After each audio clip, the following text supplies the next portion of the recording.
1990, Terry Schiavo suffered a severe case of cardiac arrest in her Florida home.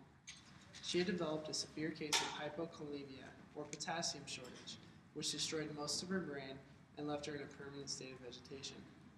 In the following years, her husband Michael and her parents did everything they could to improve her condition. But after it was evident that Terry would remain in this hopeless state, Michael went to court asking to disconnect the tube that provided nutrition to her motionless body. For the next 7 years, Schiavo's parents, who were staunch Roman Catholics, fought him bitterly in a battle that engaged the entire nation, including Governor Bush, President Bush, and the entire U.S. Congress, over how to decide treatment for terminal patients who are unable to communicate. After 15 agonizing years of bitter court cases and passionate protests from both sides, a state judge ordered caretakers to disconnect the feeding tube, ending Schiavo's 15-year struggle. Schiavo's story brought to light the issue of intervention in end-of-life situations, and whether or not living, even at its worst, is better than dying peacefully. And so today, euthanasia and physician-assisted suicide are becoming major issues, as technology is prolonging lives that are often in vegetative and miserable conditions. So what exactly is euthanasia and physician-assisted suicide? There's a small but major difference. Euthanasia is when the physician directly intervenes to end the patient's life. And there are two types of euthanasia. Passive euthanasia is foregoing medical treatment knowing that nature's cause is death, more oftenly called pulling the plug. This is how Terry Schiavo's life was ended. And then there's active euthanasia, which is illegal almost everywhere, and that is hastening death through legal drugs. And then there's physician-assisted suicide, and that's where the physician provides the patient with the ability to end their own life, and the patient does the rest. Generally, this means hooking up a machine that releases lethal drugs when the patient presses the button. Physician-assisted suicide would hardly be an issue if it wasn't for Jack Kevorkian. Kevorkian was one of the earliest and by far the most well-known advocate for physician-assisted suicide.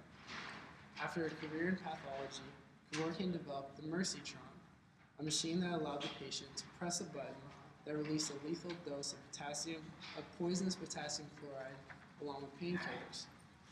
From 1990 to 1998, Kevorkian stated that he had assisted over 130 patients to their death. In March of 1999, Kevorkian was charged with second-degree murder and served 8 years of his 10 to 25-year sentence. Kevorkian had passed away just last year, and although he left behind a very controversial legacy, he undoubtedly paved the way for physician-assisted suicide to be legalized in this country. During Kevorkian's campaign to legalize physician-assisted suicide, a few states were starting to take notice. The Oregon Death with Dignity Act allows mentally competent, terminally ill adult residents to request medication to hasten their death. Oregon voters approved of this law in 1994 and confirmed their support in 1997. The Oregon Death with Dignity Act went into effect in 1998. Since the act has been implemented, 596 patients have been put to death by physician-assisted suicide. Since Oregon adopted the act in 1998, two other states have similar amendments. Washington State voted into law their own Death with Dignity Act in 2008, and Montana legalized assisted suicide in late 2009. So why is this issue more important than it's been in the past? Well, according to the U.S. Census Bureau, the nation's 90 and older population nearly tripled over the past 3 decades, reaching almost 2 million in 2010. Over the next 4 decades, this population is projected to more than quadruple. This means more elderly patients to take care of, and inevitably more situations like Schiavo's. According to CBS News, in 2009, Medicare paid for $50 billion just for doctor and hospital bills during the last 2 months of patients' lives. That's more than the budget of the Department of Homeland Security or the Department of Education.